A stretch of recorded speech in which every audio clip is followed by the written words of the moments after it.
Hello students, good morning. Today we are going to start our poem that is a part of our text. તો poem first જેનું નામ છે The Seven Ages of Man. આ poem એક એવી poem છે કે that is written by William Shakespeare and this poem is very much famous in also today's modern era. તો વિલિયમ શેક્સપિયરની આ પોયમ તમને 5 માર્ક્સમાં એનો સ્ટાન્ઝા પૂછી શકે, એનું એક્સપ્લેનેશન પૂછી શકે અને એના ક્વેશ્ચન આન્સર બી પૂછી શકે. તો first of all we will start to study about the author. One of the defining names in English literature, and that name is William Shakespeare. He is an English playwright whose name still resonates with the best sonnet and plays taught and read all over the world. તો પહેલા આ વસ્તુમાં શું કહેવા માંગે છે? We must try to understand કે English લિટરેચરની દુનિયામાં એક એવું નામ કે જે હાલની તકે ટુડેઝ પ્રેઝન્ટ એરામાં પણ એ એક એવું નામ છે કે જે ઇકો કરે છે, રિઝોનેટ કરે છે. જેટલી પણ અત્યાર સુધીની જેટલી પણ પોએમ્સ છે એ બધામાં બેસ્ટ જો કોઈ સારી પોએમ લખનાર વ્યક્તિ હોય, સારા નોવેલ્સ લખનાર વ્યક્તિ હોય તો એ છે વિલિયમ શેક્સપિયર. એને પોતાની લાઈફમાં એવી પણ સોનેટ લખેલી છે. સોનેટ એટલે 14 લાઇન્સનું એક પોએમ જેને આપણે સોનેટ કહીએ છીએ. Actually the pronunciation is sonnet. તો ઓલ ઓવર વર્લ્ડમાં we can say that William Shakespeare is the best and famous literature English writer. He started his career as an actor and ventured into writing plays and other work. યાદ રાખજો friends, તેણે પોતાનું career start કર્યું એક actor તરીકે અને પછી એને પોતાનું જે રાઇટિંગ છે, પ્લેસ એટલે એને નાટકો લખવાનું ચાલુ કર્યું, બીજું વર્ક્સ ચાલુ કર્યું અને ટુડે આજે we can say એના કેટલા બધા પ્લેસ છે એ વાઇડલી એડેપ્ટેડ છે, ટ્રાન્સલેટેડ છે in the history of literature. અત્યાર સુધીમાં આ રાઇટર જેટલા કોઈ પણ બીજા રાઇટરના ટ્રાન્સલેટેડ પ્લેસ અને લિટરેચર કે પોએમ્સ છે નહીં. તો વી કેન અન્ડરસ્ટેન્ડ કે ભાઈ William Shakespeare is one of the best or famous writers in the world, right? His most notable works include, અત્યાર સુધીમાં તો ઘણી બધી એને વર્ક, રાઇટિંગ વર્ક લખેલી છે, ઇન્ક્લુડ કરેલી છે. ટૂંકમાં એમાં મેન કઈ વસ્તુ ઇન્ક્લુડ થાય તો કે Romeo and Juliet, Julius Caesar, Hamlet, King Lear, Othello, Macbeth, આવી ઘણી બધી એની જે આપણે કહી શકાય કે રાઇટિંગ એક્ટિવિટી છે, વર્ક્સ, એ લવ્ડ બાય ઓડિયન્સ દ્વારા એને ખૂબ જ પ્રેમ કરાયો છે. તો આ જે ફર્સ્ટ પેરેગ્રાફ છે એ સમજવા માટે છે કે who was William Shakespeare. Now we are going to start the introduction of the poem. આ પોએમમાં આપણે શીખવાનું છે શું? તો કે મિત્રો, માણસનો જન્મ થાય ત્યારથી એનું મૃત્યુ થાય ત્યાં સુધી દરેક વ્યક્તિ પોતાના જીવનમાં રોલ્સ પ્લે કરે છે. આમ વિચારવા જાઓ તો બે ટાઈપના રોલ્સ છે. એક આપણી એજ વાઇઝ અને એક આપણા responsibility wise, social responsibility wise આપણે આપણા રોલ્સ પ્લે કરીએ છીએ. તો first 4 lines here we are going to study. Seven Ages of Man is a poem penned by highly acclaimed writer William Shakespeare. Pen यानी लखવું, acclaimed यानी praise, प्रशंसा, famous. तो William Shakespeare એક એવા રાઇટર છે કે જેને સેવન એજીસ ઓફ મેન, માણસના જીવનના 7 તબક્કા, આ પોયમ એને લખેલી છે અને બહુ હાઈલી લોકો દ્વારા એને ક્લેમ કરવામાં આવી છે, પ્રેઝ કરવામાં આવી છે. It is a part of his famous play As You Like It in the form of monologue. What is the meaning of monologue, guys? Monologue નો મતલબ to speak alone, એકલા બોલવું, એકલી સ્પીચ આપવી.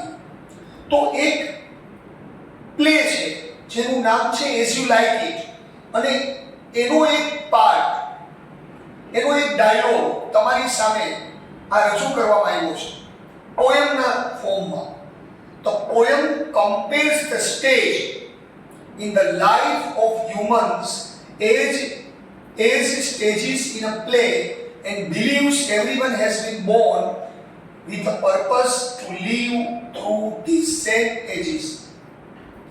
આ પોયમ કમ્પેર કરે છે લાઈફને, human લાઈફને compare કરે છે સ્ટેજ સાથે. અત્યારે હું તમારી સામે સ્ટેજ ઉપર છું, એમ આપણે પણ એક વર્લ્ડ રૂપી સ્ટેજ ઉપર છીએ અને એવું માનવામાં આવે છે આ પોયમમાં કે everybody has Born with a special purpose to play. આ રોલ છે અલગ અલગ છે એ કોમનલી અહીંયા ડિસ્ક્રાઇબ કરેલા છે બાય વિલિયમ શેક્સપિયર. પણ યાદ રાખજો આના બધા સ્ટેજ આપણી લાઈફમાં આવે જ, it is not compulsory. But આપણે એવું વિચારવાનું છે કે વિલિયમ શેક્સપિયર જેવા મહાન વ્યક્તિએ અહીંયા જે સ્ટેજ આપ્યા છે 7 એ ઓલ ઓવર એના એનાલિસિસ ઉપર આપેલા છે. ઓકે, તો now we are going to start our main poem. All the world is a stage. સમગ્ર વર્લ્ડ એક સ્ટેજ છે and all the men and women merely players. merely નો મીનિંગ થાય છે only, ફક્ત. તો વર્લ્ડ એક સ્ટેજ છે, બધા મેન એન્ડ વુમન શું છે? માત્ર ને માત્ર પ્લેયર્સ છે. આપણે અહીંયા વર્લ્ડ ઉપર આવ્યા, જન્મ થયો, we have to play our roles. ક્યારે જવાના પાછા we don't know. Return ticket તો ફાઇનલ છે જ, બરાબર? તો વર્લ્ડ એક સ્ટેજ છે, બધા પુરુષો અને સ્ત્રીઓ, મેન એન્ડ વુમન એક માત્ર ખેલૈયાઓ છે. આ ખેલૈયાનો રોલ આપણને આપ્યો છે આપણા ઈશ્વર દ્વારા, ગોડ દ્વારા. They have their exit and their entrances. દરેક લોકો આ પૃથ્વી ઉપર આવે છે, એનું એન્ટ્રન્સ છે, એનું એક્ઝિટ છે. આ દુનિયામાં કોઈ અમરપટ્ટો લઈને આવ્યું નથી. તો આપણે આ પૃથ્વી ઉપર આવીએ એક બાળકનો જન્મ લઈને, બાળકથી માંડી અને ઓલ્ડ એજ સુધી આપણે કયા કયા રોલ્સ આપણી લાઈફમાં પ્લે કરીએ છીએ, આપણી રિસ્પોન્સિબિલિટી કઈ કઈ છે એ આપણે આ લેસનમાં જોવાનું છે. His act being 7 ages. કોઈ પણ વ્યક્તિનો જન્મ થાય એટલે એને વિલિયમ શેક્સપિયરે એવું કીધું છે ફાઇનલી કે ટોટલ એને 7 સ્ટેજમાં ડિવાઇડ કરવામાં આવે. તો we are going to start with the first stage. At first the infant. Infant यानी small baby, new born baby. બાળકનો જન્મ થયો ત્યારથી હ્યુમન બીઈંગનું પહેલું કામ સ્ટાર્ટ થઈ ગયું. બાળક તરીકે જન્મ થાય. હવે આપણને વિચાર આવે કે ભાઈ બાળક તરીકે જન્મ થાય તો આપણે ક્યાં રોલ કરીએ? બાળક તરીકે તો આપણને કંઈ ખબર ન પડતી હોય. તો એમાં પણ મસ્ત વિલિયમ શેક્સપિયરે કીધું છે કે મ્યુલિંગ એન્ડ પ્યુકિંગ. તમને અહીંયા મટીરિયલમાં મીનિંગ આપેલો છે. મ્યુલિંગનો મતલબ થાય છે ક્રાઇંગ. બાળકનું પહેલું કામ છે આવતા વેત રડે, અને જો રડે નહીં તો ડોક્ટર એને રડાવે છે. ચીરો ભરે, તાપલી મારે, કારણ કે કન્ફર્મ થાય કે ભાઈ બાળક જીવે છે, બસ એ માટે. તો પેલું જે સ્ટેજ ઇન્ફન્ટ એનો પહેલો રોલ મ્યુલિંગ કરવાનો છે. મ્યુલિંગ યાને ક્રાય. અને સેકન્ડ છે એન્ડ પ્યુકિંગ. પ્યુકિંગ યાને વોમિટ કરવું. વોમિટ એટલે અહીંયા કમ્પ્લીટલી એવો મીનિંગ નહીં સમજતા કે ઉલટી કરવી. બાળકો તમે જોતા હો છે કે ભાઈ મોઢામાંથી એવું લિક્વિડ બહાર કાઢતા હોય છે, તો વોમિટ જેવું કરવું. ઇન ધ નર્સ આ બાળકનો જન્મ થાય એટલે બાળક પહેલા એના પેરેન્ટ્સના હાથમાં હોતું નથી. બાળક સૌ પ્રથમ કાં તો ડોક્ટરના હાથમાં કાં તો નર્સના હાથમાં આવે છે. તો this is the first role that is played by the infant. બાળક દ્વારા પહેલો રોલ કયો પ્લે કરવામાં આવે છે? તો કે મ્યુલિંગ કરવામાં આવે, પ્યુકિંગ કરવામાં આવે. એ અને એ ક્યાં કરવામાં આવે? In the nurse arm. વાત પૂરી. Very small role played by infant. આમાં જાજુ ડિસ્કશન આપણા રાઇટરે કર્યું નથી. Now we are going to study about the second role played by us, that is a school boy. Then the whining school boy. અહીંયા જો મિત્રો એક વર્ડ લખેલો છે. The word is whining. Whining યાને refusing. એક સ્કૂલ બોયનો રોલ શું છે? With his satchel. તો કે સ્કૂલ બોયને ક્યારેય પણ સ્કૂલે જવું ગમતું નથી. હવેના છોકરાઓને સ્કૂલે જવું ગમે છે કારણ કે તેઓ ઘરેથી કંટાળી જાય છે. પણ પહેલાના સમયમાં સ્કૂલ બોયની એક એવી છાપ હતી, સ્કૂલે જવાનું નામ પડે એટલે એને હજારો એક્સક્યુઝીસ નીકળે. I don't want to go to school today, આવું વિચારતા હોય.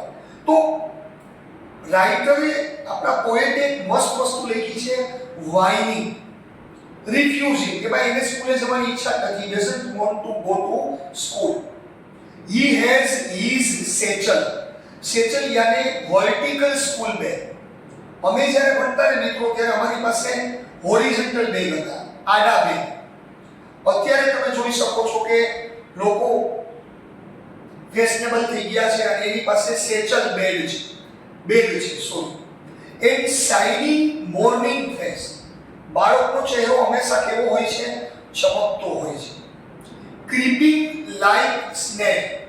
ક્રીપ એટલે ચાલવું, પણ એની ચાલવાની સ્પીડ એકદમ ધીમી છે. કેટલી ધીમી છે? સ્નેલ જેટલી. સ્નેલ મીન્સ ગોકળગાય. ગોકળગાય is a symbol of small pace. તો અહીંયા બાળકની કેટલી વાતો આપણે જોઈ. તો કે વાઇનિંગ છે એટલે કે એને સ્કૂલે જવું ગમતું નથી. He has a school bag, vertical school bag, that is satchel. and face કેવો છે એનો? Shining morning face. ત્યારબાદ ક્રીપિંગ લાઇક સ્નેક. એ સ્કૂલે જવાની ઈચ્છા નથી એટલે ધસડાઈ અને સ્કૂલે જાય છે મન વગર કોઈ પણ કામ કરીએ તો આપણને ખબર જ છે કે આપણું મોઢું કેવું થાય, આપણી સ્પીડ કેવી હોય. આપણને કોઈ ગમતું કામ હોય તો આપણે દોડીને કરશું, ગમતું કામ ન હોય તો આપણે એકદમ લેઝીલી કામ કરશું. This is the second stage of a person. Now, the third stage.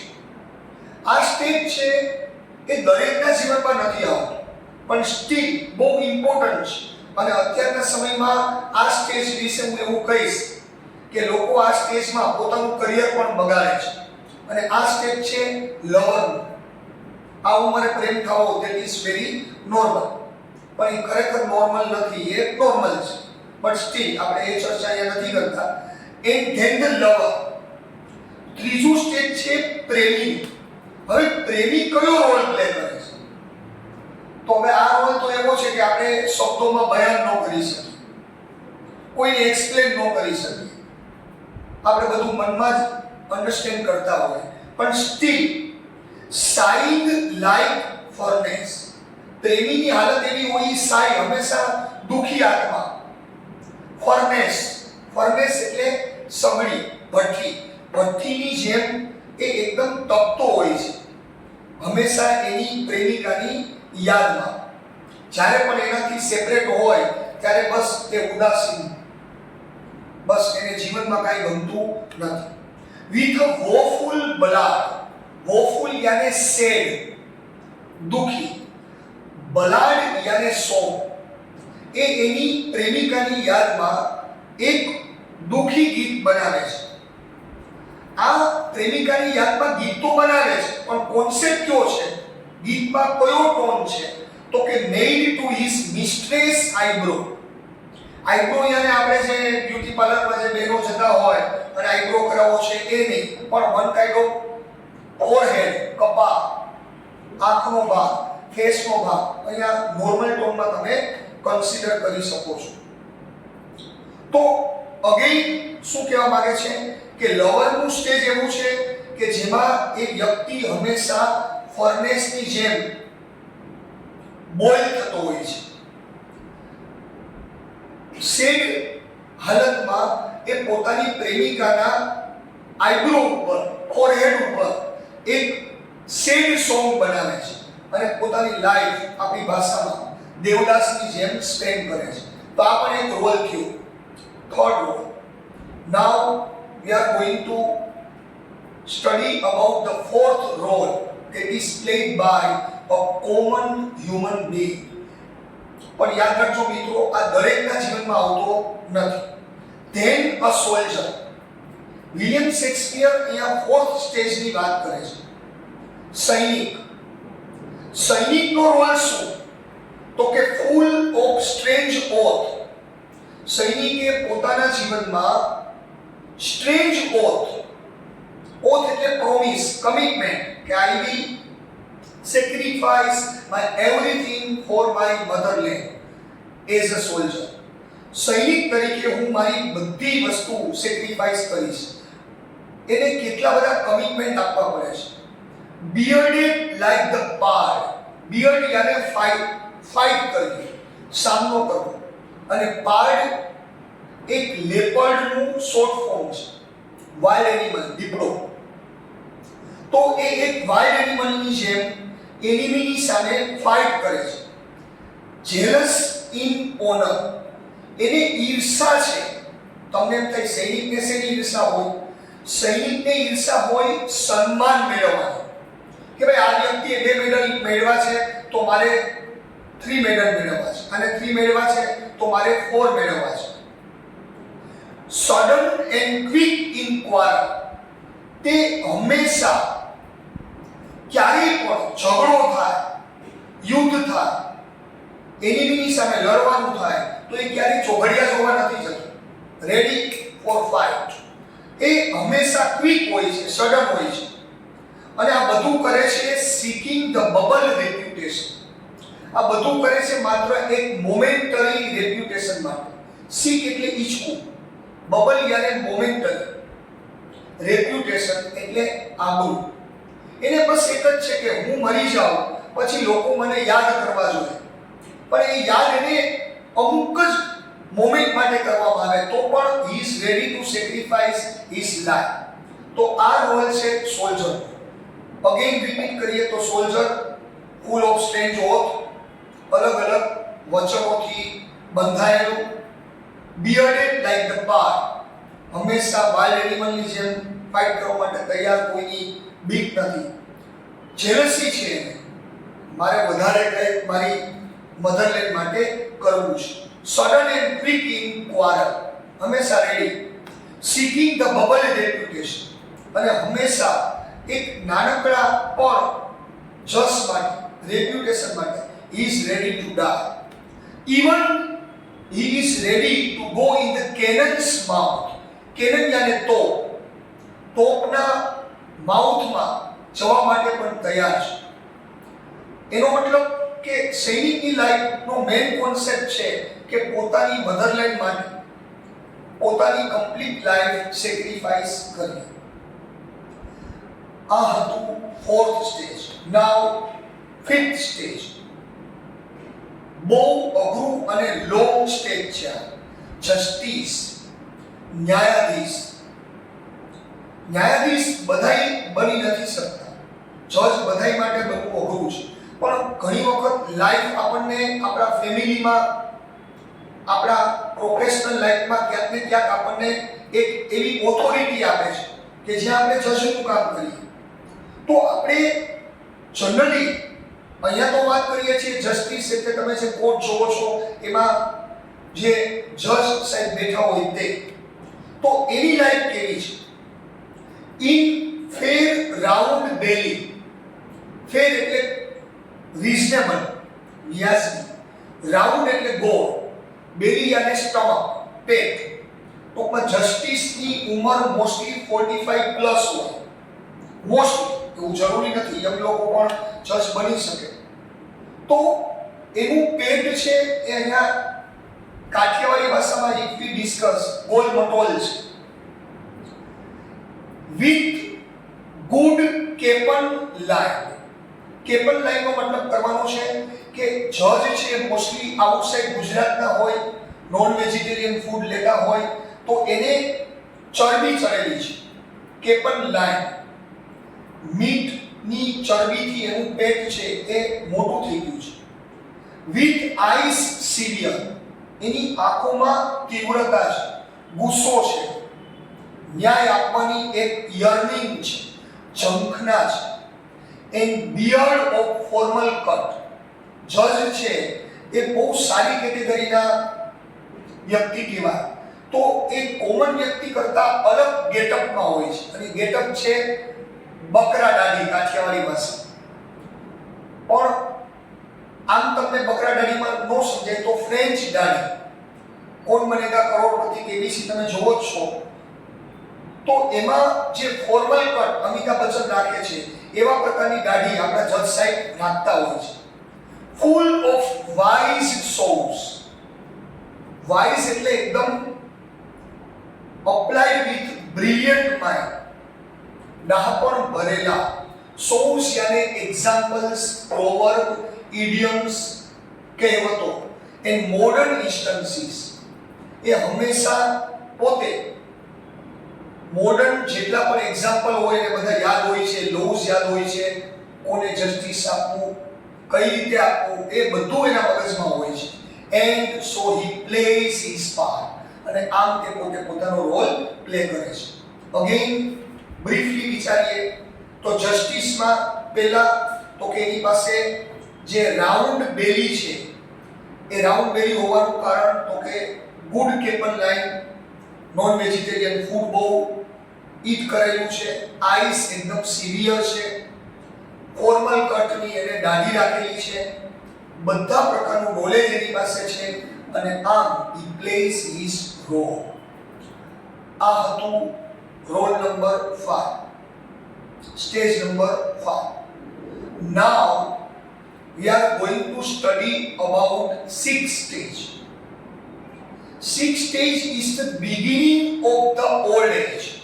વૃદ્ધાવસ્થાનું beginning, starting. અને લાસ્ટ સ્ટેજ છે એ કમ્પ્લીટ ઓલ્ડ એજ. તો 6 અને 7 બંને કનેક્ટેડ છે. આ સ્ટેજનું કોઈ નામ નથી, જસ્ટ ડિસ્ક્રિપ્શન છે.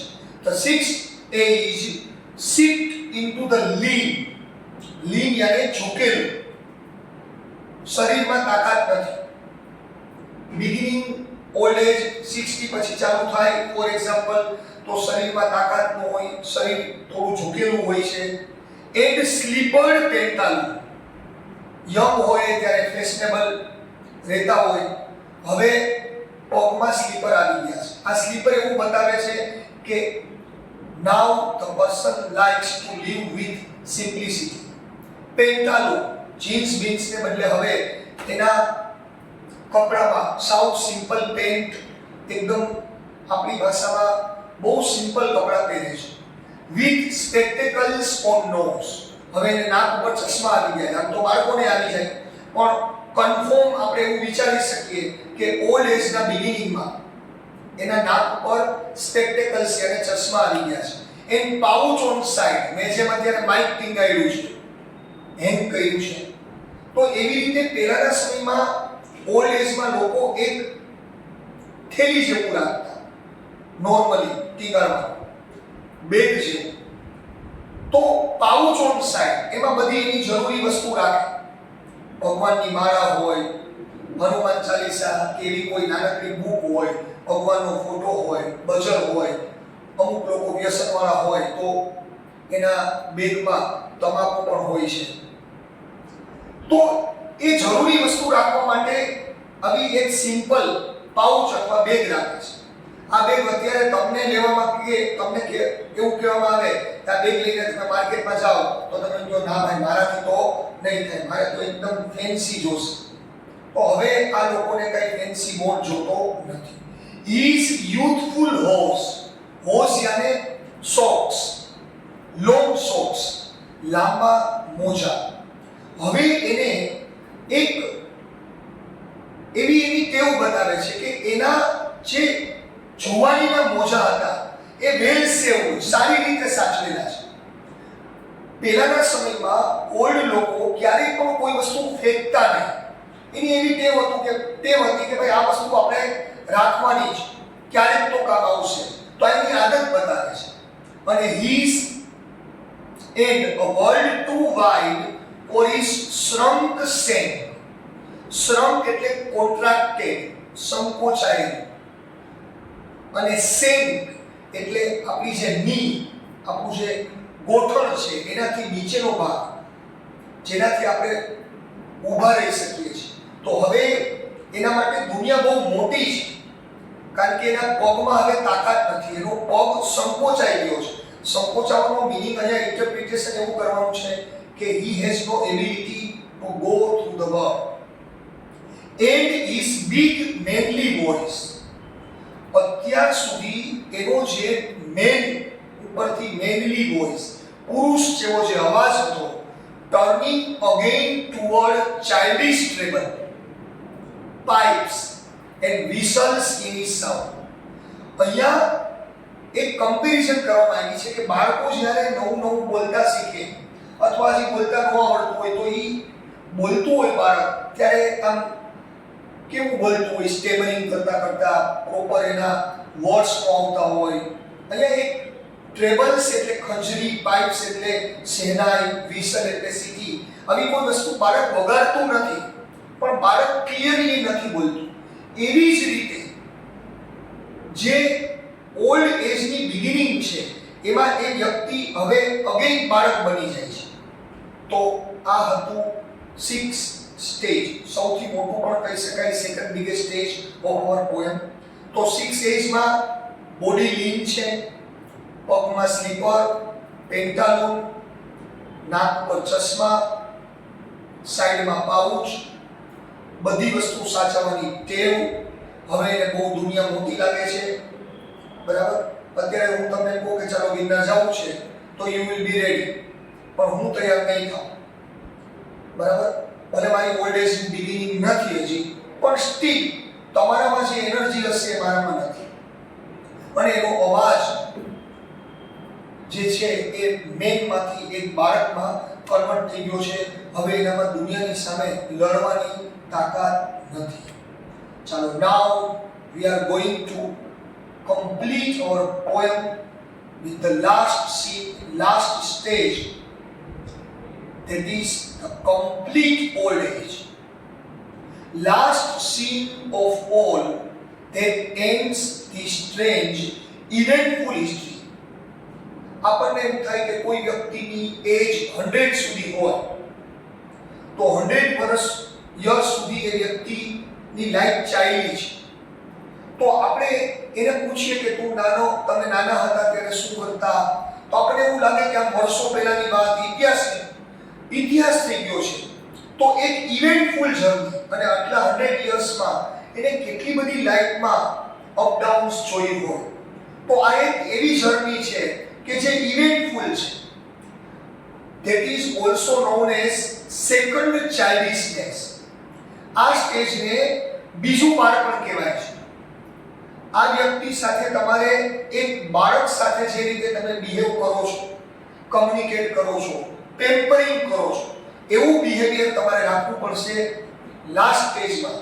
કારણ કે વ્યક્તિ બહુ ઇમોશનલ થઈ ગયો હોય, એને પોતાના ફેમિલીઝની જરૂર હોય છે.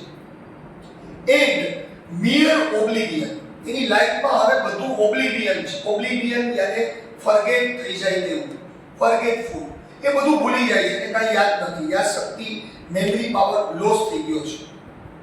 સાન્સ ટીથ, સાન્સનો મતલબ વિધાઉટ, હવે એના બોડીમાં ના તો ટીથ છે, દાંત નથી. વિધાઉટ એટલે કે સાન્સ આઈસ, આંખોની રોશની વહી ગઈ છે, મોતિયો આવી ગયો છે. ટેસ્ટ નથી, હવે મારે આ જમવામાં જોઈએ ને આ જોઈએ, મને આ નથી ભાવતું, ના નથી ભાવતું ને, હવે આવું કાંઈ નથી. નો ટેસ્ટ, ખાલી જીવન જીવવા માટે જમે છે. એન્ડ સાન્સ એવરીથિંગ, હવે એના જીવનમાં કોઈ ઇન્ટરેસ્ટ નથી, માત્ર ને માત્ર બસ એને એક જ વસ્તુ છે કે બસ હવે હું ઉપર ચાલ્યો જાઉં તો પણ મને વાંધો નથી. ઓલ્ડ એજ એક એવી એજ છે કે જ્યાં માણસને એવું થાય છે કે હવે મારે જીવવું નથી, કારણ કે શરીર કામ નથી કરતું. એક સમયે કોઈ પણ મશીન ખોટવાય એ માણસ પણ ધીમે ધીમે મશીનની જેમ ઘસાતો હોય છે અને એક સમયે થાકી જાય છે. તો લાસ્ટ સ્ટેજમાં આ એક ઇવેન્ટફુલ હિસ્ટ્રી છે. This is second childishness, mere oblivion, બધું ભૂલાઈ જાય છે. Without teeth, without eyes, without taste and without everything he leaves his final stage. આમ એ એનું છેલ્લું સ્ટેજ લીવ કરે છે. તો આમ અહીંયા તમે ટોટલ 7 સ્ટેજીસ ની એક પોયમ જોઈ, જેમાં તમને કોઈ પણ એક પેરા પૂછાઈ શકે, that is known as stanza. એની નીચે ક્વેશ્ચન હશે, તમારે આના ઉપરથી એના આન્સર આપવાના, અથવા તો તમને આમાંથી એની શોર્ટ નોટ પણ પૂછાઈ શકે.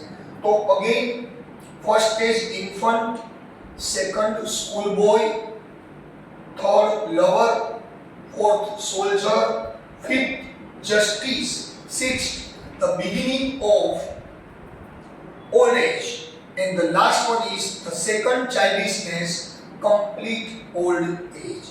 Okay, I hope કે તમને આ પોએમ નો કમ્પ્લીટ કોન્સેપ્ટ ક્લિયર થઈ ગયો હશે.